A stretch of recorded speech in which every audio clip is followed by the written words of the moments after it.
selamat pagi Bapak Ibu tim penilai pada sertifikasi dosen gelombang 1 tahun 2025. Perkenalkan, saya Nurse Wice Purwani Suci MK. Saya adalah dosen tetap pada Fakultas Keperawatan Universitas Riau.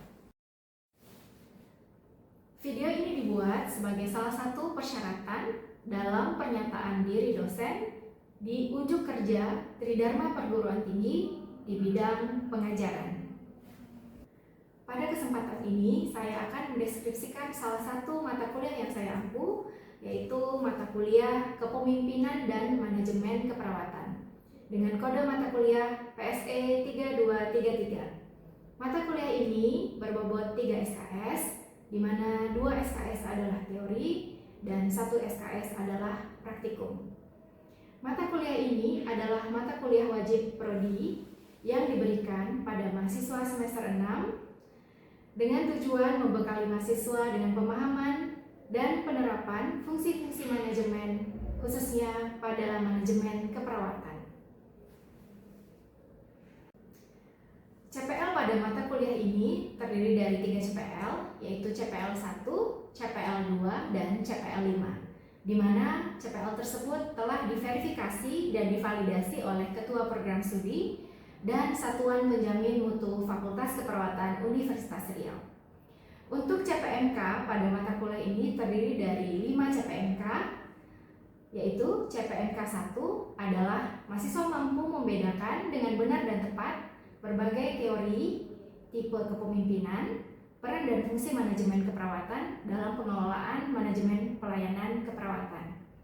Untuk CPMK 2, yaitu mahasiswa mampu menyusun dengan benar dan tepat fungsi-fungsi manajemen keperawatan suatu unit ruang rawat sesuai dengan tahapan dan standar pelayanan.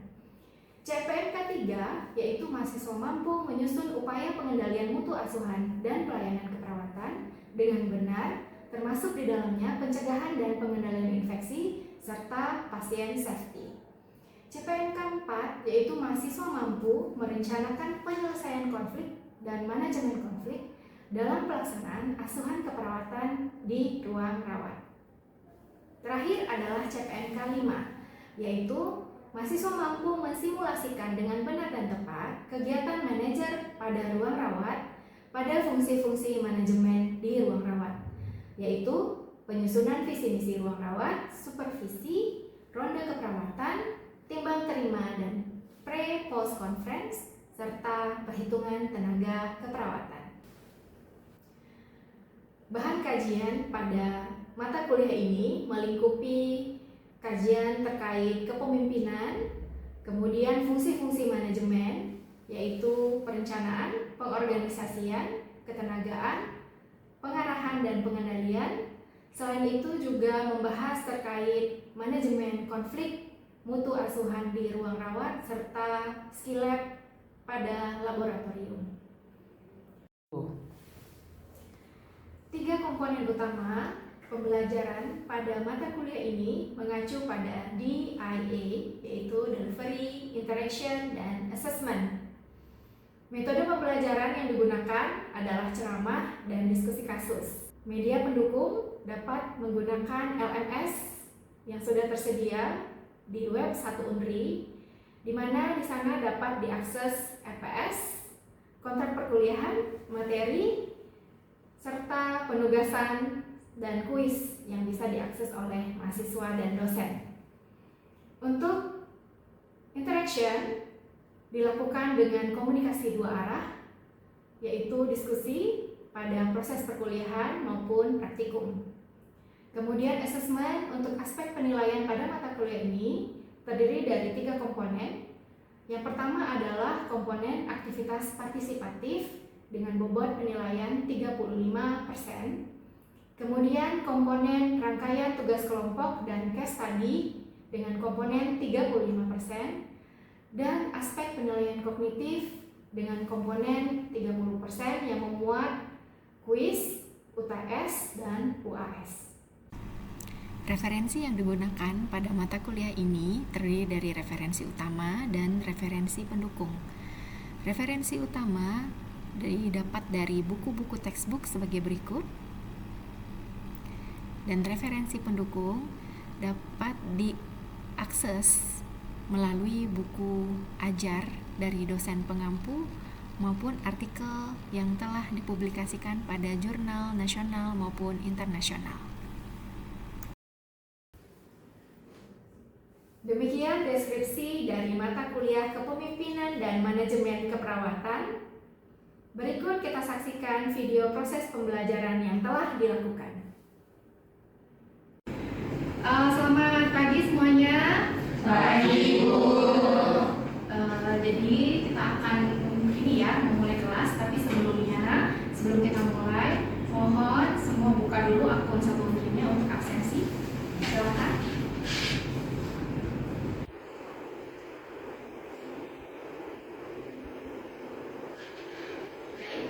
Sudah semua absen? Sudah. Dari yang sudah hadir di kelas kita? Baik, kita mulai ya. Bismillah. Assalamualaikum warahmatullahi wabarakatuh. Waalaikumsalam warahmatullahi wabarakatuh. Selamat pagi semuanya. Pagi, Bu. Mudah-mudahan kita semua dalam keadaan terbaik ya pagi ini ya. Supaya pelajaran kita lancar, kelas kita nanti lancar, kita mulai dulu dengan berdoa. Dipersilakan berdoa dimulai.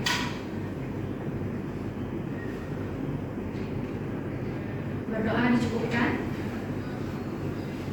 Baik, semuanya sudah siap ya, ready untuk menerima dan berdiskusi nantinya untuk ini kita ya, kelas kita manajemen keperawatan. Jadi kali ini kita akan belajar tentang fungsi manajemen yang terakhir ya, yaitu controlling. Sebelumnya Anda semua pasti sudah belajar tentang fungsi manajemen yang lain. Karena ini yang terakhir ya, kalau kita lihat dari fungsi manajemen ada berapa? Silakan. Ada yang tahu? Ada 5. Apa saja? Planning. Oke. Terus organizing, staffing, networking, controlling. Nah, ini yang terakhir ya. Tapi memang walaupun ini terakhir, jadi bukan putus ya, karena kita tahu fungsi manajemen itu adalah siklus. Jadi setelah controlling kita juga nanti akan planning lagi, organizing lagi, dan seterusnya, nanti controlling lagi, karena dia continuous improvement katanya ya, yaitu peningkatan secara terus menerus. Jadi tidak ada yang terbaik, adanya yang lebih baik. Dari hari ke hari itu ada lebih baik, jadi nggak ada yang terbaik ya. Oke, kita mulai dengan controlling. Dari bahasanya, secara terminologi artinya apa ya? Kontrol ya. Apa itu? Mengawas, boleh. Terus apa lagi? Mengendalikan atau pengendalian ya. Jadi ini adalah fungsi manajemen yang digunakan untuk mengawasi dan mengendalikan tadi yang fungsi manajemen yang lain ya, perencanaan, organizing, staffing, dan activity ya. Baik, hari ini kita akan bahas nih ya 6 subtopik ya. Satu adalah definisi karakteristik dari controlling atau pengendalian. Nanti kita akan bahas area pengendalian, klasifikasi pengendalian, metode dari pengendalian, dan indikator mutu pelayanan. Nah, ini tadi ya, dia adalah fungsi manajerial fundamental ya dari seorang manajer yang nanti berkaitan dengan penjaminan kinerja individu yang baik pada tingkat yang diinginkan. Jadi kita ini melihat output dari apa yang sudah kita kerjakan sebelumnya. Nah, ini ya definisinya. Secara definisi tadi sudah dijelaskan secara terminologi. Apa definisinya? Yaitu segala sesuatu yang terjadi sesuai dengan rencana, planning tadi ya, yang diambil, kemudian instruksi, pengarahan, di sana ada ya, staffing, delegasi ya, yang dikeluarkan dan prinsip-prinsip yang ditetapkan. Jadi kita mengendalikan itu atau kontrol atau mengawasi itu. Itu dari Henry Fayol ya. Namun seiring berjalannya waktu, controlling ini menjadi berubah menjadi meramal atau memperkirakan. Jadi kita sudah memperkirakan, oh ini mutu layanannya akan kurang ini gitu, tanpa sebelumnya didahului oleh tanda-tandanya gitu ya. Nah, dulunya kita hanya melihat sesuatu itu dari kesalahan yang sudah terjadi, tapi sekarang kita meramalkan ya. Jadi kita sudah memperkirakan ini tentunya akan turun sehingga cepat untuk diatasi. Itu namanya manajemen risiko, gitu ya. Nah, pengendalian sudah mencakup itu. Nah, ini dia ada karakteristik pengendalian. Pengendalian yang baik harus punya ini. Ya, 5 karakteristik. Yang pertama, is continuous process. Jadi kita melakukan pengawasan itu berkesinambungan, tidak hanya sekali. Makanya ada namanya assessment harian, pengawasan bulanan, evaluasi tahunan, ada jangka pendek, jangka panjang, ya. Jadi dia continuous, ya, selalu dilakukan. Ada ininya ya, ada jangka-jangkanya seperti itu. Kemudian control is management proses. Artinya apa? Jadi pengawasan ini atau pengendalian ini juga untuk mengevaluasi fungsi manajemen lain. Dengan kontrol ini kita bisa melihat perencanaan kita udah baik atau belum ya. Gitu. Dengan pengendalian atau kontrol ini kita juga bisa melihat benar nggak ya pengorganisasian yang sudah kita lakukan, struktur organisasinya sudah benar atau tidak, sesuai dengan tujuan organisasi yang ingin dicapai, gitu ya. Kemudian juga staffing diawasi atau dikendalikan atau dikontrol dan actuatingnya, gitu ya. Kemudian control is forward looking. Tadi ya, kita harus bisa melihat ke depan, istilahnya meramalkan, gitu ya. Oh, ini misalnya di keperawatan ya, oh ini kalau misalnya perawatnya seperti ini kualitasnya, tentu mutu layanannya akan begini, gitu ya, akan tidak baik akan baik, gitu. Jadi kita sudah bisa meramalkan dari proses yang sudah ada. Jadi dia melihat ke depan, gitu ya. Kemudian control is closely linked with planning.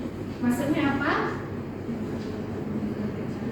Ya, artinya ketika kita sudah mengawasi, menilai, ya, kita sudah mengontrol, tentunya kita akan tahu salahnya di mana, kelebihan kelemahannya apa, sehingga kita gampang untuk merencanakan ke depannya. Jadi menjadi data dasar atau basis dari perencanaan berikut. Ya, jadi controlling yang baik itu akan menghasilkan planning yang lebih baik dari planning siklus pertama.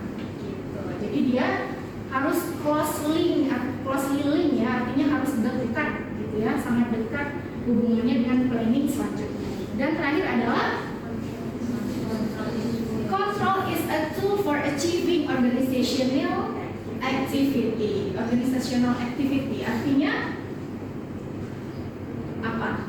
Controlling ini adalah instrumen ya atau alat yang bisa menerka apakah organisasi sudah on the track, artinya sesuai dengan apa yang diinginkan, sudah sesuai jalannya menuju tujuan yang diinginkan. Jadi dia bisa menjadi apa ya istilahnya ya, penentu, gitu ya, benar nggak ya organisasi kita ini sudah mau mencapai visi. Area pengendalian. Nah, di sini ada 4 ya area utama yang dikendalikan atau dikontrol dalam fungsi manajemen. Ya, yang pertama adalah physical resource, sumber daya fisik. Ada yang bisa menyebutkan sumber daya fisik apa aja? Alat kesehatan ya, termasuk sapras ya. Terus apa lagi? Yang fisik yang bisa dilihat. Kalau di rumah sakit apa aja yang bisa dilihat? Selain peralatan medisnya, peralatan laboratorium, yang paling penting adalah bangunannya, infrastrukturnya ya, rumah sakitnya sendiri, terus apa lagi? Ya, fisik ya. Kemudian ada namanya human resources ya, sumber daya manusia. Kalau di rumah sakit apa aja? Terus ya, ahli gizi dan seterusnya. Jangan lupa juga startup nih. Kemudian information resources apa aja tuh? Sumber daya informasi. Geopolitik, itu kan ada informasi yang nanti akan mempengaruhi mutu layanan kita di rumah sakit, baik secara langsung maupun tidak langsung. Kemudian financial resources apa aja tuh? Ya, tentu saja terkait finansial ya, keuangan ya, pemasukan rumah sakit, baik itu dari pengelolaan pasien, ya, atau obat-obatan, gitu ya, atau terkait pengolahan limbah, kan banyak ya terkait finansial. Baik, itu dia tadi area pengendalian. Nah, inilah nanti yang akan menjadi sasaran gitu ya untuk mengawasi atau mengendalikan ya pada. Nah, ini dia ya sebenarnya metode dasar pengendalian. Jadi metode sederhana bagi kita untuk melakukan fungsi pengawasan ini. Yang pertama, sebelum kita menilai kita harus tentukan standar dulu. Kita tahu itu baik atau buruk, harus ada pembandingnya, yaitu standar gitu ya. Kemudian baru kita lakukan evaluasi kinerja. Tadi menggunakan tools ya atau instrumen yang sesuai gitu ya. Dan yang terakhir adalah mengambil tindakan korektif ya. Jadi setelah kita tahu, kita buat standarnya, kita nilai, terus kita perbaiki gitu ya. Itu adalah kegiatan dari pengendalian. Nah, sebelum kita masuk ke indikator mutu, ada dulu yang bertanya? Ada yang lanjut ya? Baik. Kita akan membahas indikator mutu ya. Jadi tadi kan kita sudah belajar terkait bagaimana mengawasi, mengendalikan. Nah, ini adalah indikator-indikator yang bisa kita jadikan dasar untuk menilai sebuah rumah sakit itu ya sudah baik pelayanannya atau belum, gitu ya. Nah, untuk indikator umum ada 3 yang dilihat ya. Sebenarnya ada banyak, tapi secara krusial itu 3 ini. Yang pertama ada namanya BOR ya, atau bed occupancy rate atau perhitungan lama hari rawat. Kemudian ada ALOS ya, average length of stay atau rata-rata lama hari rawat di rumah sakit ya. Dan yang terakhir adalah lama keterisian tempat tidur atau TOI gitu ya. Kemudian untuk indikator mutu layanan perawatan ada 6 ya. Kita bisa menilai mutu layanan perawatan dengan indikator 1, keselamatan pasien, kemudian perawatan diri, kemudian ada kepuasan pasien, kecerdasan, kenyamanan, pengetahuan. Kemudian indikator pasien kita juga bisa lihat audit dari dokumentasi aspek sudah terisi dengan baik atau tidak. Biasanya kita lihat dari medical record atau rekam medis. Baik, ini dia standar ya nasional yang bisa kita jadikan basis atau dasar untuk melihat angka-angka yang sudah kita tadi cari ya. Kemudian dibandingkan apakah pelayanannya baik atau masih perlu ditingkatkan, gitu ya. Nah, baik, ada pertanyaan sebelumnya? Tidak ada. Nah, kita akan diskusi sedikit ya terkait kasus tentang mutu ya. Di slide sudah ada kasus, kemudian ada questionnya ya atau pertanyaan pemicunya. Di sini sudah ada tabel terkait BOR, ALOS dan TOI gitu ya. Kemudian sudah ada angkanya. Kemudian di sana juga sudah dijelaskan bahwa kepala ruangan ya memang belum menetapkan standar harian ya, kemudian jarang melakukan supervisi langsung, belum membuat tindakan korektif ya atau perbaikan dari apa yang dia sudah dapatkan hasilnya ya. Kemudian dia menemukan ternyata ada yang tidak sesuai dengan SOP. SOP apa ya? Apa itu? Standar operasional prosedur berarti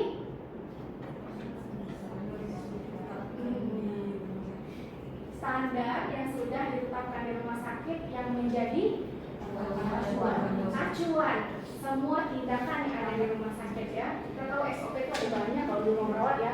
Bahkan SOP mencuci tangan aja ada, gitu ya. Nah, ketika dilakukan pengawasan atau penilaian ternyata ada yang tidak sesuai SOP, gitu ya. Nah, dari data-data ini nanti silahkan dicari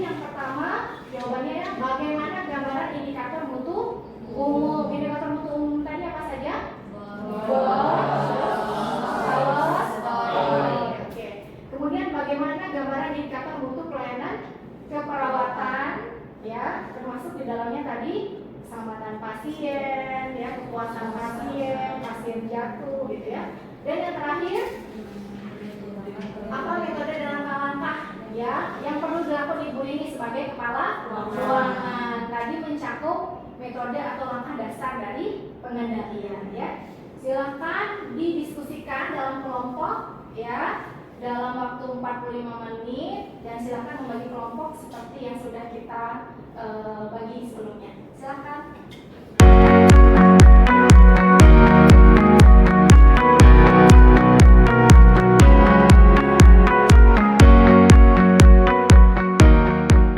Kelompok sudah selesai berdiskusi? Sudah.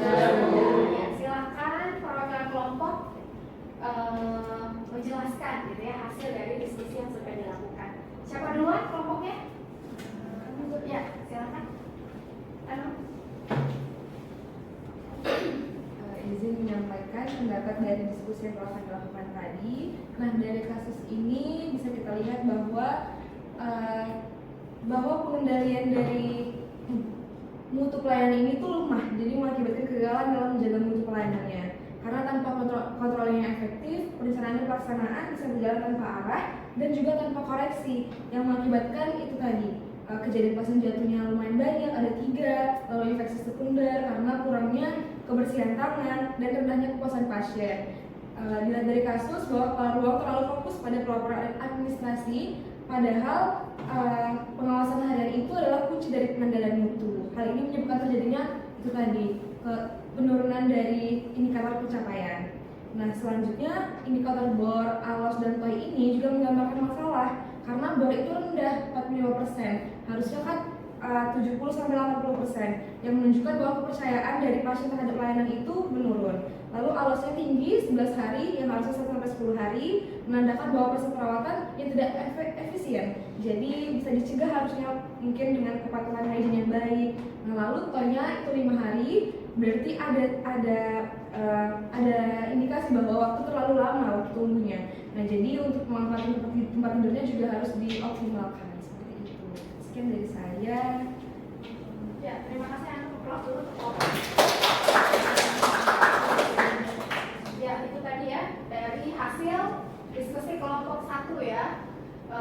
Menyimpulkan bahwa mutunya rendah karena berbagai indikator itu menunjukkan di bawah standar angkanya ya. Baik, ada lagi yang ingin menambahkan mungkin dari kelompok 2? Ya, silakan. Baik, di sini saya ingin menambahkan atau menjawab nomor 3, yaitu apa metode dan langkah-langkah yang perlu dilakukan Ibu Rini sebagai kepala ruangan. Nah, dari kasus itu yang dilakukan Bu Rini itu selaku kepala ruangan itu yang pertama adalah menetapkan kembali SOP dan indikator harian, kemudian melakukan supervisi baik secara langsung ataupun mengaudit kerja dari staf, kemudian melakukan perbaikan penyebab dari pasien jatuh dan rendahnya kepatuhan cuci tangan, dan mengadakan edukasi keselamatan pasien dan budaya mutu bersama tim mutu rumah sakit. Sekian dari kami. Oke, terima kasih kelompok 2, Prof dulu. Tadi kelompok 2 sudah merinci ya metode dasar dalam pengendalian ya. Sudah dijabarkan bagaimana cara menetapkan standar, kemudian evaluasi dan terakhir melakukan tindakan korektif gitu ya. Baik, sudah selesai untuk diskusi. Close dulu untuk kita semua ya. Jadi hasil diskusi ini nanti silakan dibuat dalam bentuk paper ya, yang terdiri dari maksimal 3 halaman yang nanti akan dikumpulkan ya melalui satu untri ya. Tugasnya paling lambat besok jam 23.59 ya. Jadi silakan dibuat sebaik mungkin ya untuk papernya berdasarkan hasil yang sudah kita bahas tadi. Oke ya. Baik, sekali lagi close untuk diskusi kelompok. Nah, terakhir saya akan kuis hari ini gitu ya. Silakan semuanya melakukan scan barcode dulu ya untuk menjawab kuisnya. Diberikan waktu sekitar 10 menit. Silakan.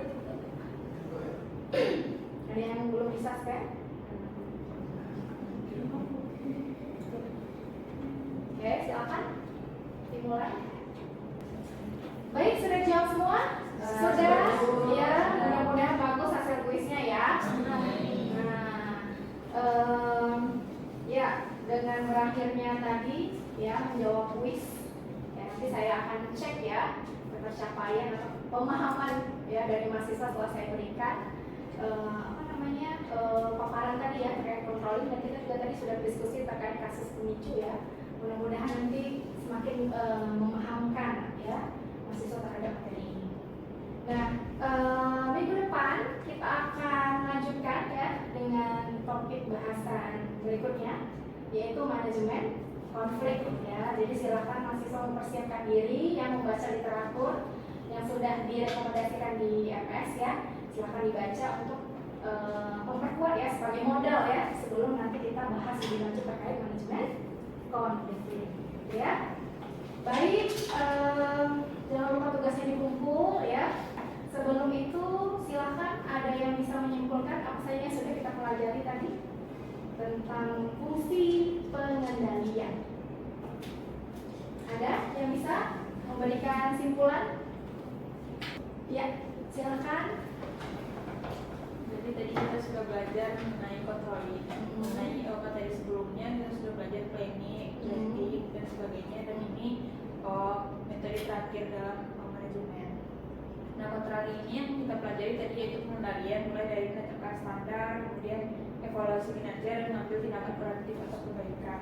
Nah, dari controlling juga tadi kita belajar mengetahui apa itu indikator mutu pada umum dan indikator mutu pada pelayanan kesehatan. Indikator umum tadi ada obor, loss, dan juga TOI. Kemudian indikator pelayanan itu ada kepuasan pasien, keselamatan, dan sebagainya.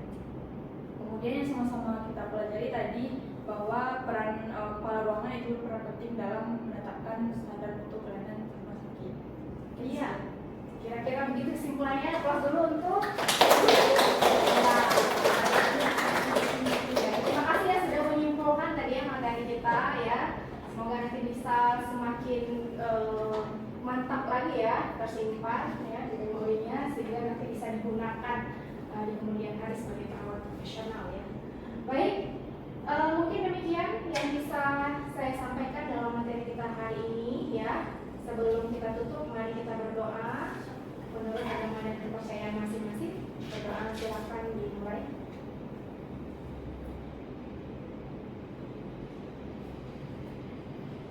Berdoa dicukupkan. Baik, demikian topik kita hari ini ya. Semoga bermanfaat. Lebih dan kurang mohon maaf. Saya tutup. Wabillahi taufiq wal hidayah. Assalamualaikum warahmatullahi wabarakatuh. Selamat pagi. Waalaikumsalam warahmatullahi wabarakatuh. Selamat pagi, Bu.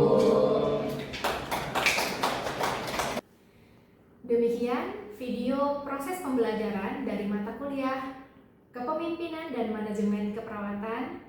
Semoga dengan adanya video ini dapat menjadi bahan pertimbangan baik dari Bapak Ibu tim penilai pada sertifikasi dosen gelombang 1 tahun 2025. Demikian saya ucapkan terima kasih. Selamat pagi. Assalamualaikum warahmatullahi wabarakatuh.